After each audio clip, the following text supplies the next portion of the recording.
Hi there. Happy Monday. Happy Monday for anyone watching, listening, all that good stuff. I hope you're doing well and you're having a good day.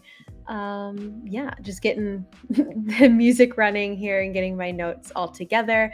But yes, hello. Happy Monday, as I said.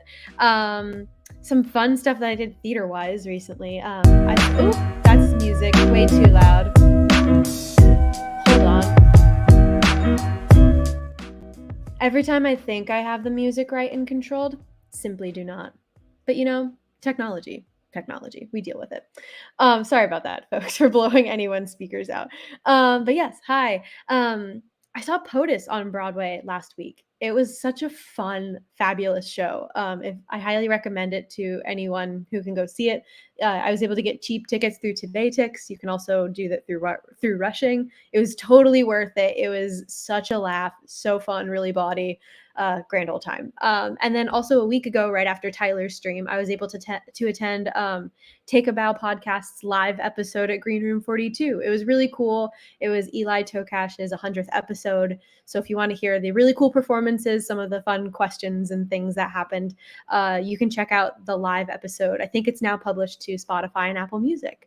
But with that, we'll go ahead and get started. Welcome to episode 28. My guest today is a trans non-binary musical theater performer and dancer living here in New York City. They're a force to be reckoned with on stage and out in the world, but they also have a soft spot for puppies and kittens. I'm so excited for y'all to meet this kind and passionate talent. This is Shane Taylor Pretty. Hi. Hey, how's it going? Good. I'm so happy to have you here on the show. It's been such a long time since we've chatted, so I'm really excited. I'm so happy to be here. Like, this is super fun. I'm very excited. Yes. No, I was thinking about when we were working together, because that's how we know each other. We used to work together, and I remember there was someone who brought in like this very, very tiny puppy, and you and I were just lost it the entire time that puppy was there. I was a mess. Literally, oh my God. Like, any animal that comes into our store, I swear, I literally, I can't. You're so like, I'm gone. I lose my mind. I don't even care. I don't even care what I'm doing at the moment. I will put everything down to be with the puppy. You're like, I was in the middle of hanging this up and puppy. And puppy, yes. Mm-hmm. Absolutely. You have a cat too, right? I feel like I've seen that on your Instagram story. The cat looks so sweet and adorable. Yeah, so little. So little and tiny. She's so cute. And I have a kitty. I also have a kitty back home. Her name is Opal. She's old. She's an old queen. Queen. She's like 16 or 17. Like, she's old. We've had her for a minute. And I love her. Like, she's just there's nothing like so cats cute. that you've had forever who are just like, oh, okay, hey, what's up? Been a while? Hey, how are you doing? Right. And it picks right back up. Same little head bumps and little nose scratches. Exactly. So freaking cute. I have an old diva of a cat. His name is Socks. And every time I come home, he's just sort of like, oh, you're home? But then will promptly take his entire fat body just to lay on my lap when I finally settle down. I'm like, see, you're not that mad. You're not that mad. No, you're just a new piece of furniture to sit on. That's all. Exactly. Yes, the new chair has returned. Yes, they came back. The chair came back. But yes, context for how we know each other, because I like to provide that. We worked together for a little while doing some good old dance retail. The days of learning how to fit ballet slippers and jazz shoes. Insane. I love it. It's truly insane. And we were talking a little bit how now you're fully trained to fit point shoes. And I knew this going into working with dance retail, but point shoes are a whole different world for dancers. And I don't think people who one, aren't necessarily in the dance world, but also those who aren't necessarily used to point shoes know how specific and crazy that can get. Yeah. It's so specific, and there's so much to remember, and when I started, I was so overwhelmed. Yeah. There's and you wore point shoes before. Right. I've been on point since I was 14, 15. So I'm familiar with how they're supposed to fit and all this stuff for myself. Right. But just recently, I found out that I should be using toe spacers. Mm. And like, I mean, like this was like kind of recently-ish, but I was like, I should probably be using toe spacers. And then I went up on point for the first time with toe spacers, and I was like, oh yeah, no, I should have been doing this a long time ago. Yeah, and because people don't realize, because it's like because the foot is literally in that position, being literally like on your toes, that alignment needs to be like perfect and fit the foot well, so that you're not like throwing off the rest of your body and potentially hurting yourself. Right, exactly. Because like it would it would be impossible to like do certain things without it. And it's like I would be in a lot of pain. Like, I mean, point is painful to begin with Right. because you're putting your entire body weight on like your toes. But like before I like realized how like what I needed, like I'd be in so much pain. I'm like, I'm like, all right, cool. I guess it just comes with the craft. I'm like, wait, no, this You're like, could be "Ah, yes." easier. You're like, "Nope, I could make this, like, slightly easier on myself." Yeah, exactly. So, Exactly. yeah, shout out to any of those people who are like, "Hmm, should I dance on point?" Please be careful. Do it, like, Please. get good shoes. Don't just order them online and call it Oh, a day, please like, don't. Oh please don't. no. Oh my God. I've seen people order point shoes on like Wish. I can't. Oh, Like, oh, no. No, no, no, no, no. no, Please no, have someone fit you, and no. they should know how to do it correctly. Yeah. That's just gonna cause everyone so much pain. Oh Just my goodness. oh man. Oh no. There's like the Yeah. TikToks that like have people putting cups on their feet. Yes, yes, yes, and, So like, funny. like, the vines of, like, even just, like, people, like, standing in the cups and then just On the totally falling over. I'm yeah. like, that's what point is. Mhm. So, you know, Pretty much. pretty much, just casually. Oh Yeah. my gosh. But getting back to sort of, like, the beginning for you, how did you get started in theater? So I've been a very like outwardly expressive person since I was a kid. Yeah, Um, and I just like I got into dance first because I come from a dance family. gotcha. My mom is a dancer, and everyone on her side of the family was a dancer. So like as soon as I could walk, they were like, "Okay, cool, dance class, have fun." So I got put in dance class and did the usual ballet first, and then like slowly adding tap and jazz and stuff, and like I loved it, Mhm. just because like I just love moving my body around, and just being a little wiggly worm as a child. Um, Absolutely. yeah. But then like I think the first show I actually did in elementary school, I don't remember the name of it. I really, That's I okay. think like, oh, you know what? Hmm. It was Stone Soup. Boom. It Honestly, was why is that ringing a bell for some reason? I feel like it's very popular elementary school theater curricula. Yeah, yeah, for some reason, I'm like, "Wait, that just dug out a deep memory for me." Yeah. I don't remember the story, but I'm like, "That's Oh, no, me vaguely neither. familiar." Yeah, I don't remember what it was about. But I was just like, and like as I did the little plays in elementary school, I was like, oh no, I like this. Like I really enjoy this regardless of what I'm doing. And then like it slowly progressed into doing bigger productions, and then like what really solidified like doing theater was my very first musical in high school. This was like a full-fledged production Mhm. with like ensemble, an Right. orchestra, a live orchestra. Oof, Like yes. it was, and like we did, I remember doing our sits probe and I cried. I cried. Ugh, I'm like, yeah, I'm supposed to be dancing. I'm here in my pajamas crying. yeah. Yeah, But there's nothing so uh, magical as a sits probe, quite literally. truly, and for those, Mhm. like, listening who may not necessarily know what that is, a sits probe is, like, that first time where everyone in the cast gets to sit down and sing through the score with the orchestra.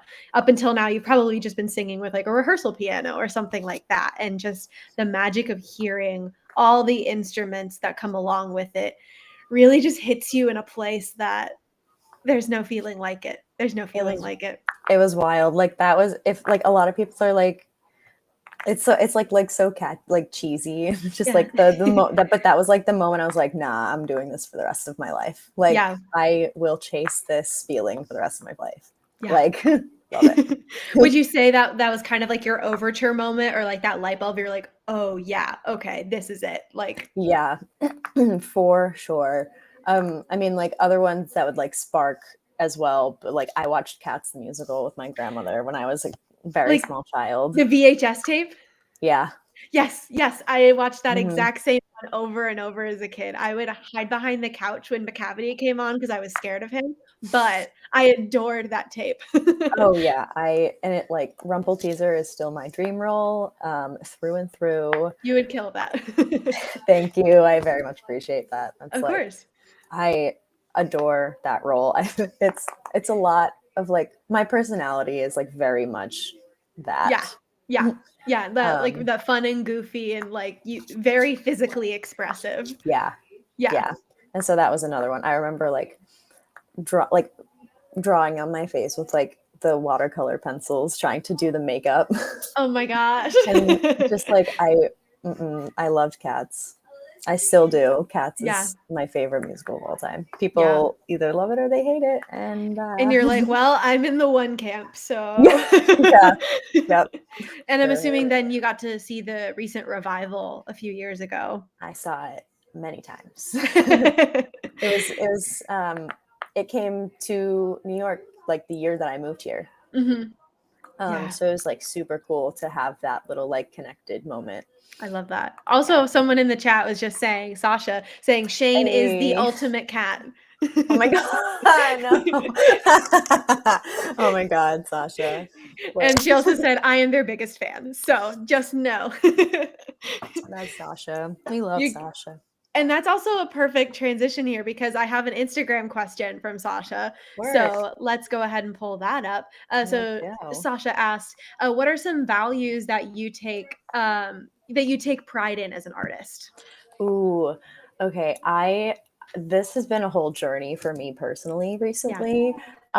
But since like self tapes take a lot of energy, like as just like as a neurodivergent person or just like as a person in general, Yeah. it's just like it's hard to gather up all the energy to like produce this work.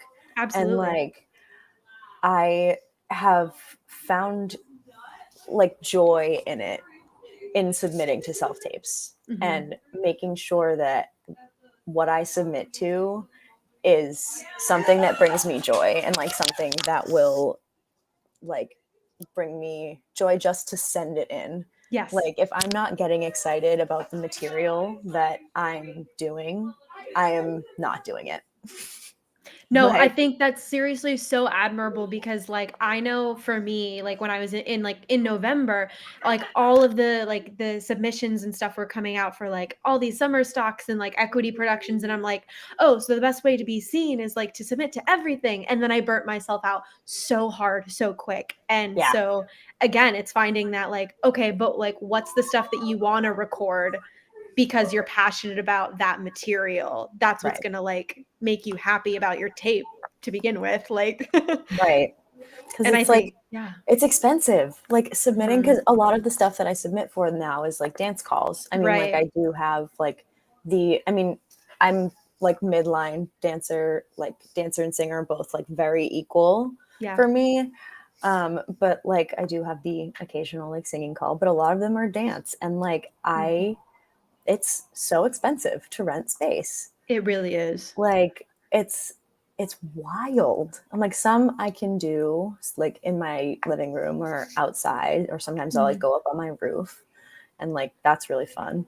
But like it's expensive to rent space when I Absolutely. need to. Yeah, no, when, like, calls ask for their choreography from the get-go, I get very frustrated because 'cause I'm like, "Can I show you my dance reel, and then if you wanna see more, I can send in a tape that way? That way I can pay for an audition that I know you're already interested in me for." Like, Right. it's very frustrating when they ask you, "Oh, prepare this material," when it's like, "I can't do it in my living room, so Mm, what do you want me to do with that?" You know? right. But And like yeah. they say that like they're like, oh, like it doesn't matter what kind of space you're in, and it's like, I think But it I'm does a like, little your bit. choreography, says otherwise. Yeah, For how much it exactly. travels, I don't have that much room, but And for how much you want me in heels or how much you want me to be in heels, like, or yeah, how much I want to be in heels. yeah, yeah, no, 100%. A But lot. no, I think that's really a great value to speak to is knowing, "Okay, this is what I wanna do for Right. me." because again, we get so distracted sometimes by like, oh, what can I do to like show myself? But it's like, but the stuff that's going to speak to you is what's going to show yourself, Right. you know, and that's really special. Yeah. It's Um, nice. yeah. Another Instagram question that had come in, a friend of the podcast, Chris XC34, was talking about the photos that you sent me for the Instagram post and said there seems to be a theme with your striking of poses. How does this reflect your style? Ooh, I throughout like the pandemic has given me like a little bit of like a cocoon to really go inside and like find myself, figure out who I am, how I want to like put myself out there as an artist. And like part of that journey has been like falling in love with my body again and like rediscovering that after like some like difficult times in like conservatory and like dance competitions when I was younger, Yeah. like lots of like body dysmorphia, dysphoria with not only gender issues, but with like other issues as well, like eating disorder issues. Yeah. So like that's been like a whole thing because I would always feel so awkward and so weird in front of a camera and like because I wouldn't know like what I look like. It's like very hard to perceive my own body sometimes because Right. of my ADHD. So like I I just want to show off my body. Like I have tattoos. I want to like this is my body. This is my trans body as it is. Mm-hmm. And in this moment and like as a trans dancer, like I just like want to take up that space. I want to take up that Absolutely. space as a dancer. Yeah, no, I think that makes perfect sense. And I love all of those shots because immediately I'm like, yes, that's Shane, like that Yeah. personality, you know. And I think that's super, super awesome. So you're an all-around triple threat. But it's always you were starting to talk about this a little bit, but it's always interesting for me to ask that classic question of like, okay, but like how do you order the things? You're saying that like singer and dancer tend to be about equal. Where would you put actor in that lineup as well? So for a while, I've gone back and forth with what's Yeah. been my best and what's been my worst. I don't want to say Yeah, worst don't say because like worse, but we're all like a work in progress. I don't want to yeah. say worst, but like what was the front runner, if you will. Right. I would say like yeah, since like dancing and singing is like here, I feel like it's pretty even, you know, because Yeah, like each thing feeds into each other absolutely. and like pulls different things. And I honestly just think I have Yeah. equal Yeah, abilities you don't across necessarily need to pick there. a favorite or like a best Hmm. for yourself. I in many ways, I sometimes find that some of the most gifted dancers I know are also very gifted actors just because they have that ability to express themselves without words alone. And so Yeah, sometimes that like really adds to acting. Um, absolutely. Yeah, but it's always really fun because some people are like, "No, I'm a storyteller," or like, "I'm a theater artist." So I'm always curious to like how people classify themselves because I think it's important to like honor that for everyone and how they classify themselves in the theater world and all that good stuff. In terms of dance, you're a tapper, and I know you've also danced on point. So like, what all styles have you trained in?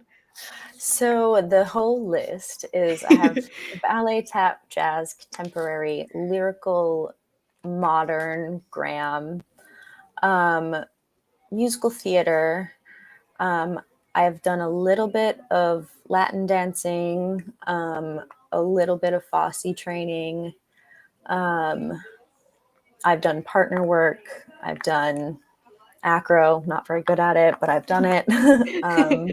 I used to be able to do an aerial way back when. I don't do that anymore. You're like, maybe Like, take that one off the resume just in right, case. right. Like, just for one show. For one show. Can't do that. No, no more. You're like, not again, not again. Right, right. And that's like, I think that's it. Yeah. Yeah, no, that's a very lengthy and impressive list. Obviously I know tap is a favorite of yours, but do you have other favorites or ones that like speak to you in particular? I love contemporary. Like, it's so fun. I feel like there is a technique to it, and Mhm. that's what's nice, but there's also a lot of places where you can let go of that technique and you can just kind of move how your body wants to move. And like, I use contemporary as like a basis for what I choreograph and what I'm working on for like my own purposes, because like I've gotten wonderful musical theater combos out of a contemporary improv that like I'll just be like, oh, wait a minute, the way that I just moved right there would work really well with this like jazzy musical theater song. Let's change it up and see what I can get out of that. Like, I love it. It's just, it feels so free.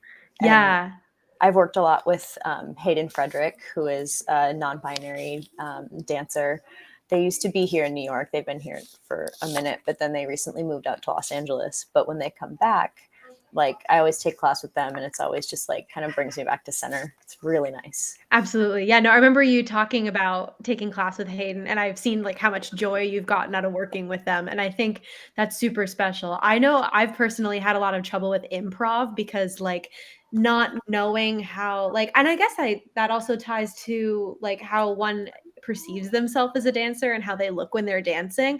I've always had trouble of like improving because I'm like, I don't know what I look like when I'm moving. And I think that's a beautiful thing when you can improv because you're like feeling the moment of it because you're not concerned about how you look. Yeah, it's like, especially like it was harder for me to start like to improv when I'm in a room of people. Yeah. Because number one, spatial awareness. That's like a little bit.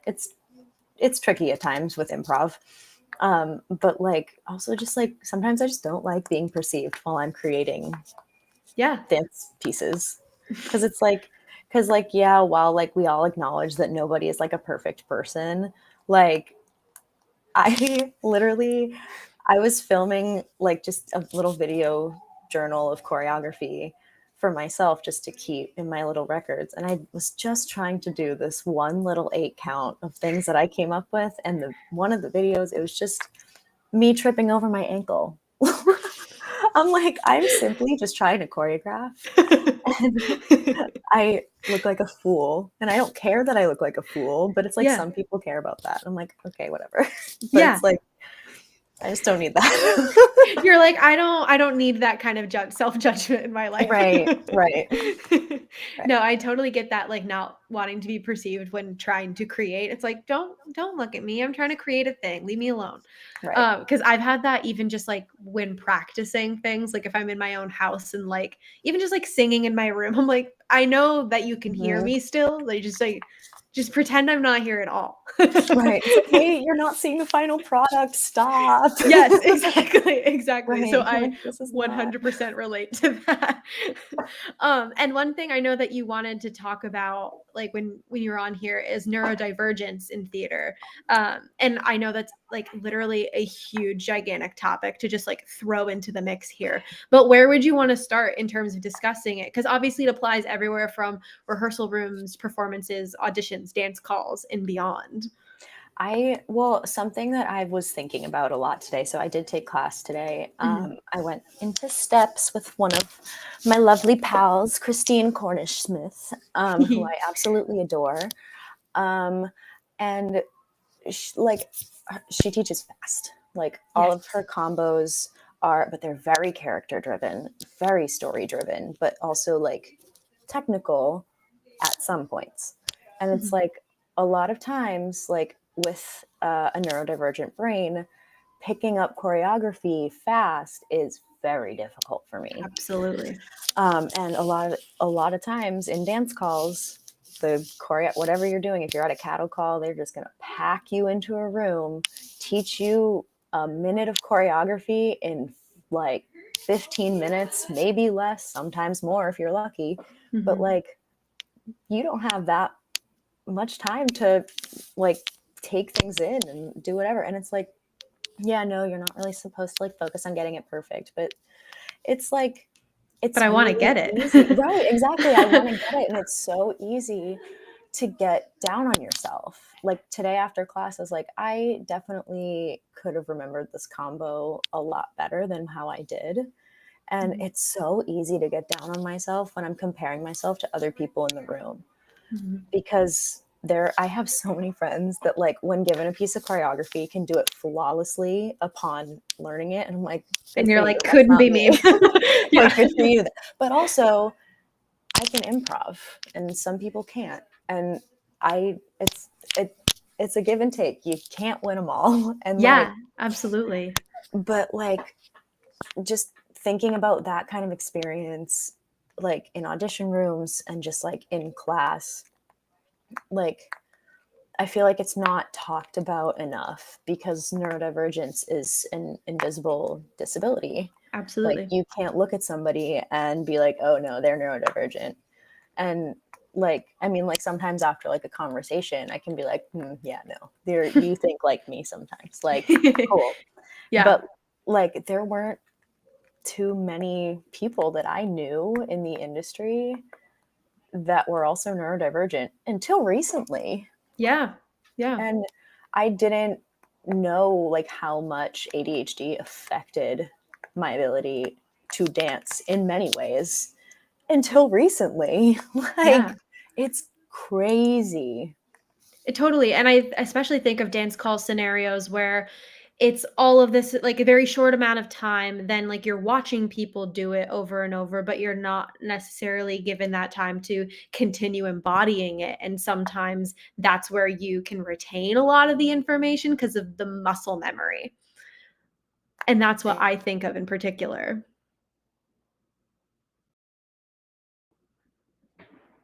Technique to do this.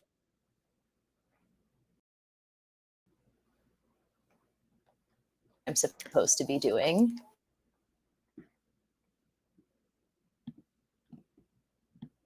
Oh, you're freezing a little bit on my end Oh, again. But no, that's okay, that's okay. It might pass because we had a little bit of that earlier, and we okay. were playing around with it, and hopefully we'll all be good. It was freezing, like, here bits and pieces here. Okay, I think you're coming back a bit more frequently now, so I'll take that as a good sign. We love that. Yay.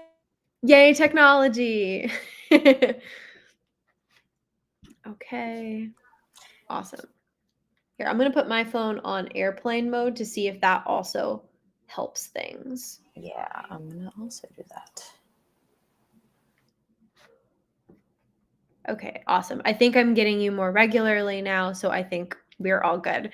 But yeah, Neat. what we were talking about with like finding the ways that you can learn and pick up things, it's the adaptation of it to like muscle memory, sometimes doing it on your own to the side. Like it can be distracting for those watching, but at the same time, you're like, I need to get it in my body somehow. Right. And it's like I would always like ask for help like from professionals in the industry and who I love dearly, but most of them are neurotypical.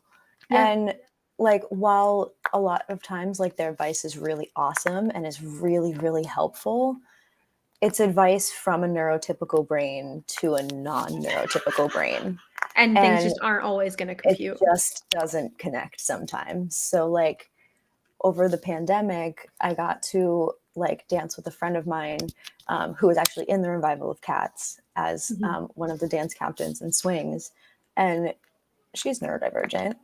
And I was like, that was my like aha moment. I was like, oh my god, someone like me.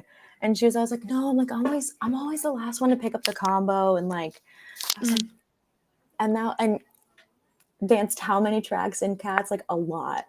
And I was Yeah. like, oh, okay, cool. This is doable. Yeah, because 'cause you're like, "Oh, well, if you can do it and we have similar brains, then I can do it." And I again, it always comes back to this thing of representation. Like, come on, y'all.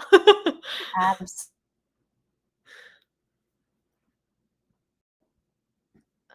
Let's see here. like, Okay.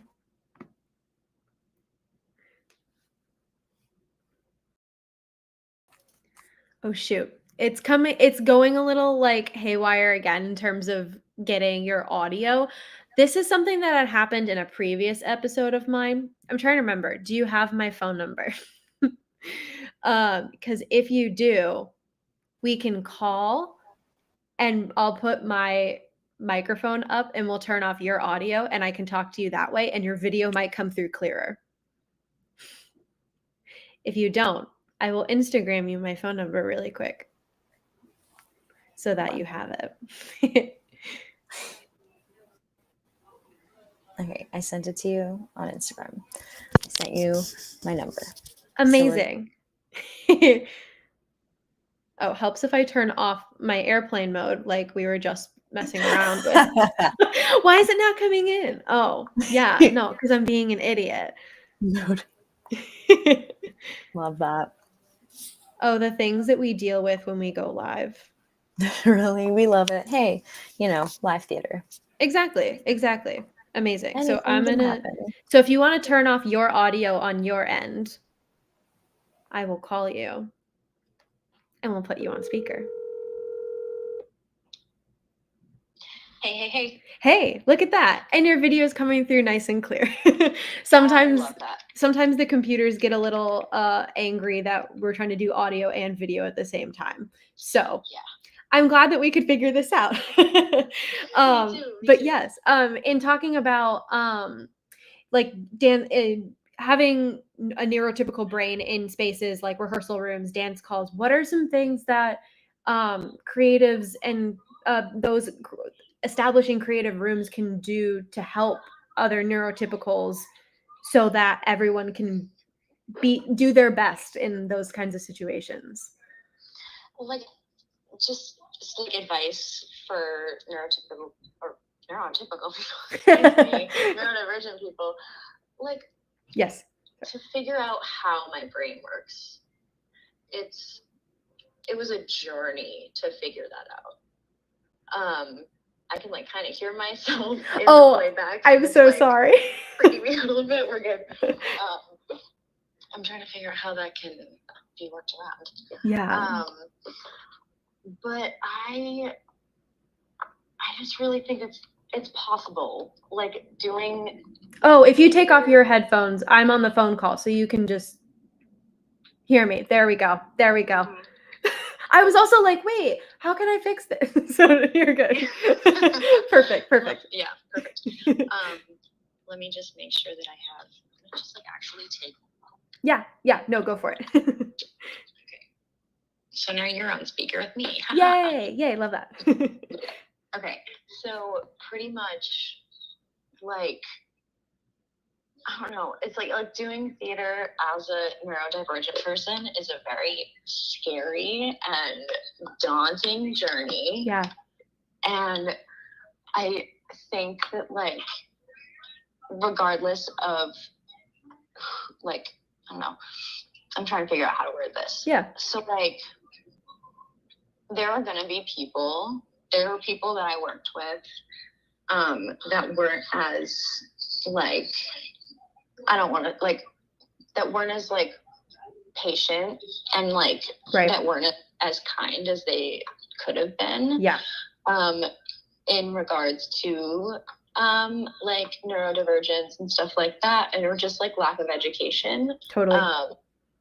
And it's, like, that, like, caused a lot of harm.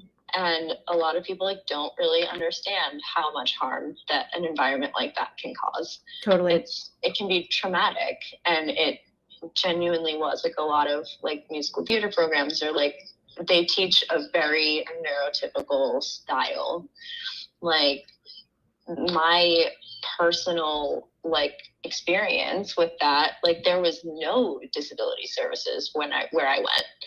And it was so hard to get people to actually listen to me and be like, yo, if you can just sit down for 2 seconds and listen to me talk about how I learn, we're going to have a much better time, both of us. Yeah. And very few people have wanted to, like, sit down with me and, like, give me that sort of respect to allow that conversation. Because I will always have conversations with people. Like, yeah. It's gonna do nothing but better the industry by having these conversations. And, like, very few people have actually wanted to sit down and, like, pick apart my brain and be like, how do you learn? How can I help you? Like, what will help you in this moment? And all that stuff.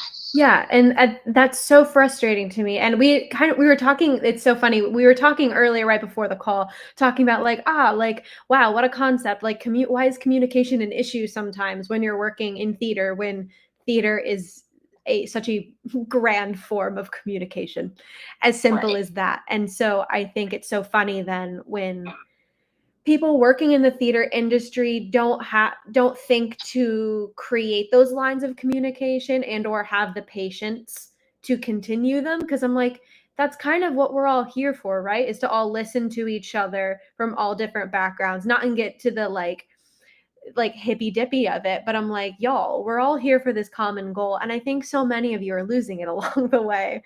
Right. And like we want to tell stories, Yeah. but nobody wants to listen to stories a lot of times. It's like people are so focused on wanting to tell all of these stories that it's like it's not just the ones on paper that we need to focus on.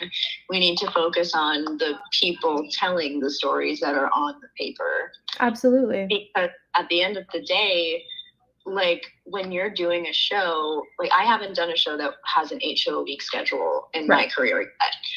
But like when you're doing a show that has like heavy topics and stuff, 8 shows a week, there's gonna be some issues. Yeah. Like you're gonna have to like figure out how to take care of your actors, and like a lot of the responsibility does fall on the actors themselves, and like making sure that we're all good and able to like stay sane and stay like safe and healthy within our own body.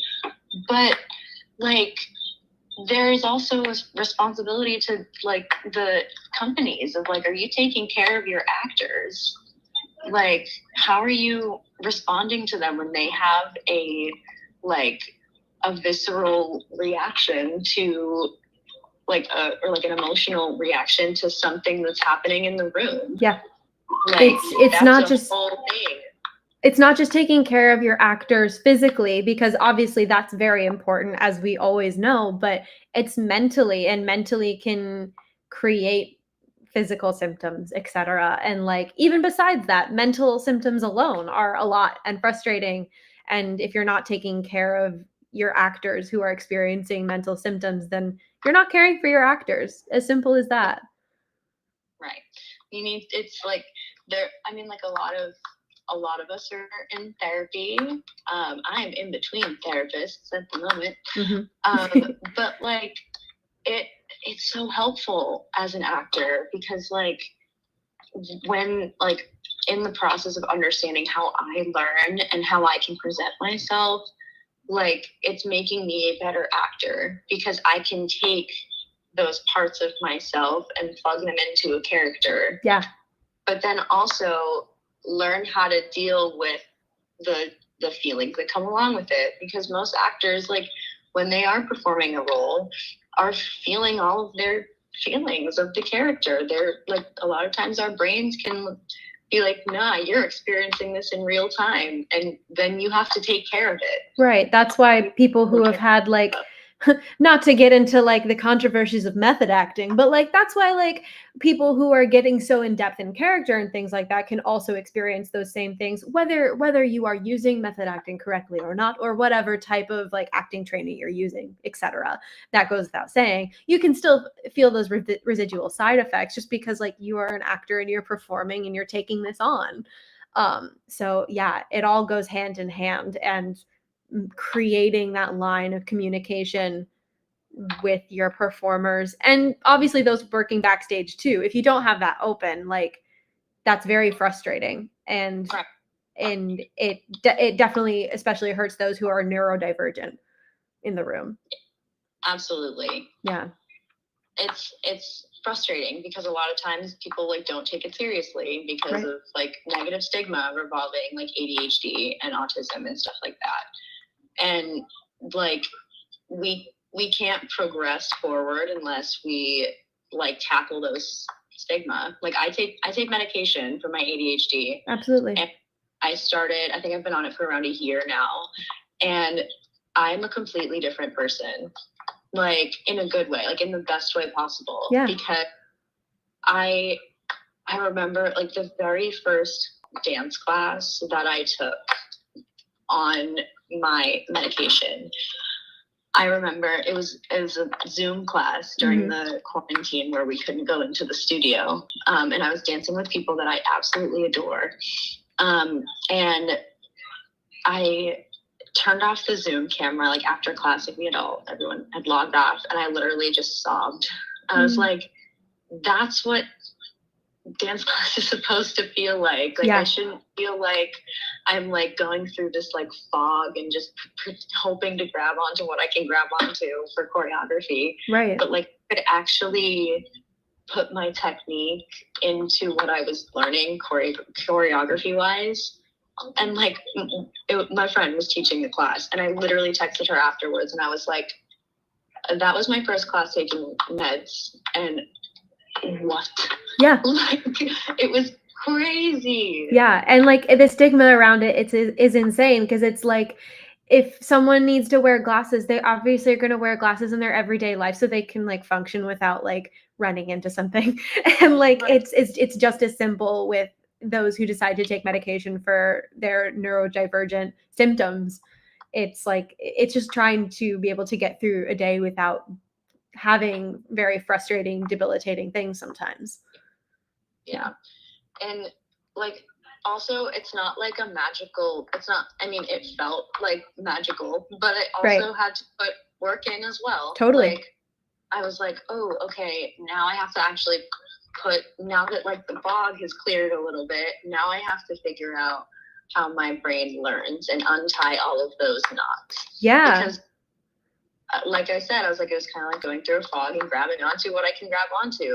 Like, but then I was like, oh no, now I can see the structure. I can see what's presented to me. I can use my techniques that I already have, and I can apply that to what I'm doing. Yeah, because as soon as that fog is gone, now you're like, okay, no, but how do I actually learn? Right. And like, if any, like, I think that was hard. It was harder. Like, it definitely, because I was like, oh, okay, so now I have to go about taking class a completely different way.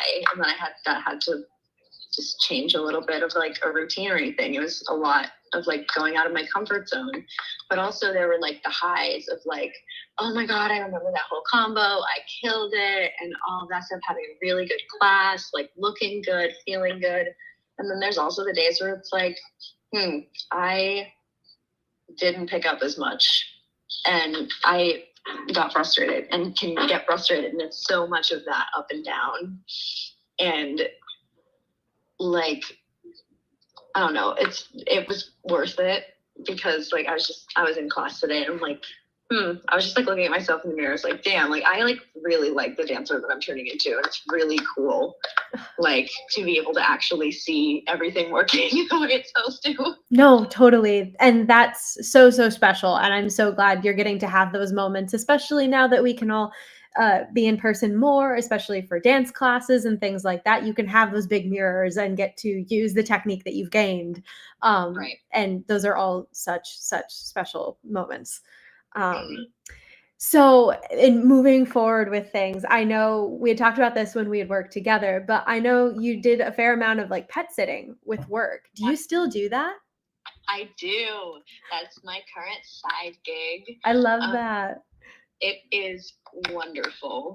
I just like, because a lot of the pets that I take care of now are cats, and they're very low maintenance. And I don't want to say it's easy money, because it's still work. It's still like, I still have to be attentive and stuff like that. But like a lot, like I'll get home from a day of work and get to have a little buffer of like going to hang out with a cute kitty and just for 30 minutes and get paid for it. You get that socialization with like an animal where it's low stakes. You can like regain your like social stamina a little bit and get to spend time with them. How did you get into pet sitting? So when I first moved to New York, when I was in college, one of my friends had introduced me to the app WAD, and that's where you can kind of like, it's like Uber for dogs. That's how I describe it. Like basically like the owner of the pet like makes a profile for their pet, And if they need a walk at 3 p.m., they like put that out, and then it'll like notify on my end being like, oh, Spot needs a walk at 5 p.m. Like, can you do it? And then you like accept it, and then you like get paid and stuff like that. And then there's a few other like pet sitting apps, and like through different like communities, I've figured out that like other apps are better for me personally. And that's how I kind of built my own little personal clientele. Yeah. And like kind of gotten off of apps a little bit just because of, you're like, you have your people, and you're like, Yeah. these are my people that I help out. And that must be nice too, because then you like can get to know the animals on like a more like specific level, because like every animal has their own needs, and so on and so forth, and different personalities too. It's really nice, and like all of the owners are so nice and so sweet, and like it's good to have them for just like extra cash, so that I do what I do and like keep on like taking class and training and stuff. Totally. Like, and also the kitties are always nice. Yeah. They're always cute. Oh, what's some of your like favorite parts of working with animals? Getting to see their different personalities and like catering to each one, and just like getting to just kind of snuggle, and I don't know, it's so relaxing. Yeah. And like a lot of times they're like so silly, and I also get to take photos of them so I can send to their owners, just like, you know, just to let them know that their check-in is going well.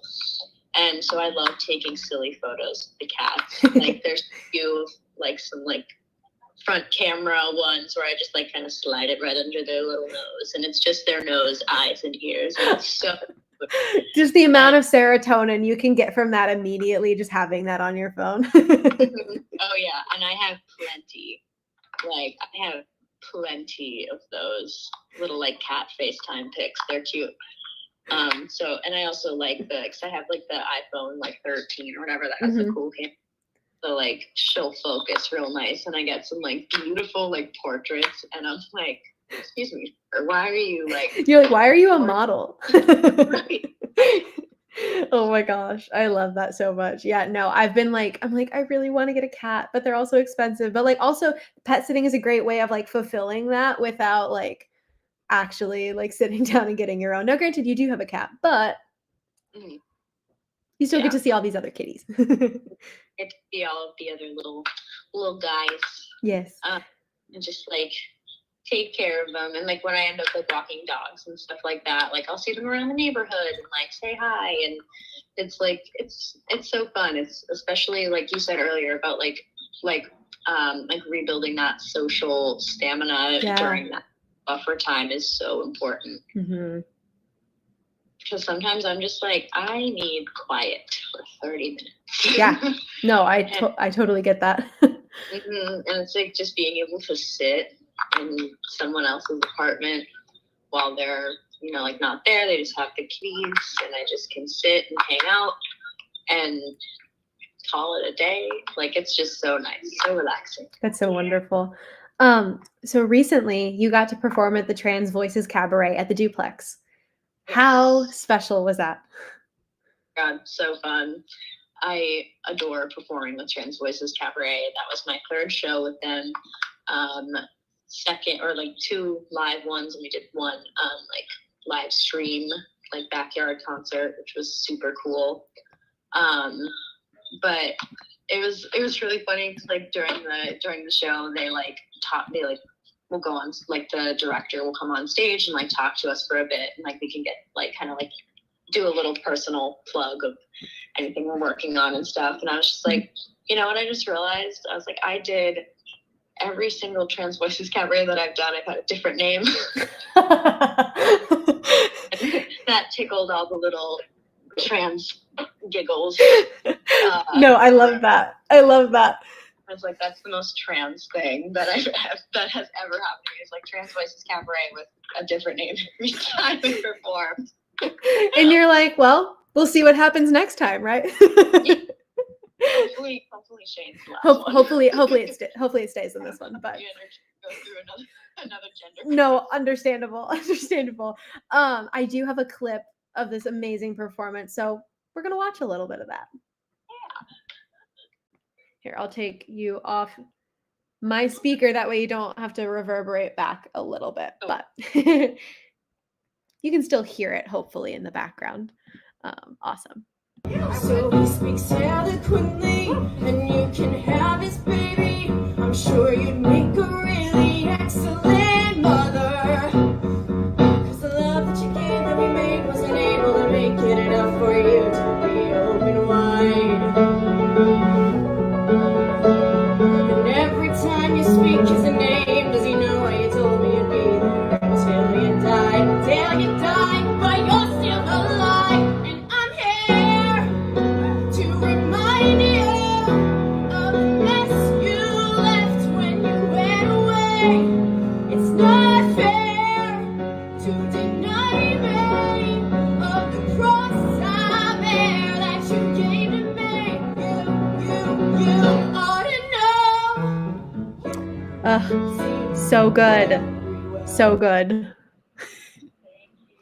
Yeah, absolutely. Here, I put my headphones up to the phone a little bit so you could hear it. That way you're not like, I'm just going to stare at myself, like being awkward or anything like that. But no, such a good performance. I was very sad that I couldn't come see it in person because of work. But I'm so glad that you have that video, because that song, I know how much it means to you with Jagged Little Pill and all of the nonsense that has unfortunately befell that whole creative team and everything and beyond. But also, you just sound incredible on that song. Thank you. Simple Thank as that. It's my book for a minute now. It's been in my book since I did conservatory.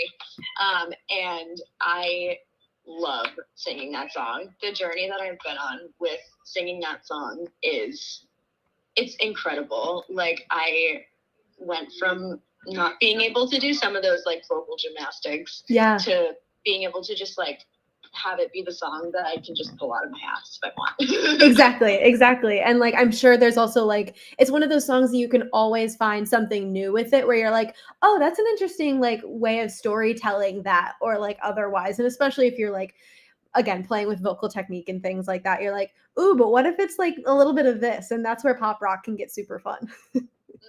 I love me a good pop rock. Alanis gives you so many opportunities to do whatever the heck you want with it, and that's also super fun. Absolutely. And like that night too, I was like, that was when the weather was starting to change and get a little bit warmer, and my allergies started like attacking me the night before, and I was like, oh no. You're like, no. I was chugging water all day. Oh my gosh. Up for so long, and just like it was, I'm still very happy with like how I performed. So it was the first time on a stage in front of people in 2 years. Yeah. Which was wild. Yes. But such a supportive audience. Oh my God, like so great. The crowd, awesome. Like I remember when when our pianist, Anessa, she had played the first chord, and like I started singing the song, and people were like, oh shit. Yes, like, no. Like I encourage people to go to your Instagram. I'll tag the link below, like Shane Taylor Pretty. Like, go watch it, because the reaction that the crowd has the second they recognize what song it is incredible. And also just like the full song is great. So great. So, but no, I remember watching that and going like, yes, audience, you know exactly what we're here for. Y'all know what's about to go down. Exactly. Exactly. And it's so crazy because, well, go ahead. What were you saying? When I would sing that song, like for like other things, like for another like cabaret performance or whatever, I'd be like, hey, I sing this song for a reason. And then I would start it and like, nah, this is not the room. I don't have to do that. Yeah, they know. Yeah. And it's crazy because we've kind of come to the end of the episode. It goes by so quickly every single time. But yeah, where can people find you online? You can find me on Instagram at Mix Shane Taylor, and that is MX Shane Taylor, my first and middle name, and on TikTok at Shane Taylor Pretty. I have been using TikTok to just put my sillies out to the world, and like I have a little bit of theater content, a little bit of come to class with me content. So who knows what you're gonna actually get. So it's always unpredictable there, but go on and follow me. It's a good time for sure. Absolutely. Yeah, and that's it. Amazing. You can find me on Instagram and Twitter at Lora_Marjoram, and my website, www.loramarjoram.com. You can find this amazing little show here on Instagram at Overtures Show. There's 2 S's, but that's just how it looks. It's fine. And if you're watching here, congrats, you found the YouTube. Woo! Here, Overtures Show. Subscribe, set reminders for upcoming streams and all that good stuff, so you can come join us live. And yeah, all that good stuff. And then next stream is a week from today, May 2nd at 7 p.m. with my friend Jonah Hale. He's a triple threat performer, but also professional photographer. So I don't know, maybe you'll get some headshots out of it. Who knows? But exactly. But Shane, do you have any final thoughts for viewers live and in the future? I mean, I want to say that like if you're a neurodivergent person, trans, non-binary, neurodivergent person, or anyone with those intersecting identities and beyond, there is a place for you. Yes. In musical theater. We need your voices now more than ever, and do not be afraid to be loud and be proud and speak up for what you believe in, because I have been able to have what I currently have by just being unapologetically and fiercely myself and nothing but. So like it's like it can be done. Absolutely. And I think you couldn't have said it any better. But yeah, with that, we will say goodbye to everyone today. Thank you again, Shane, for being on. But yeah. Thank you. Bye.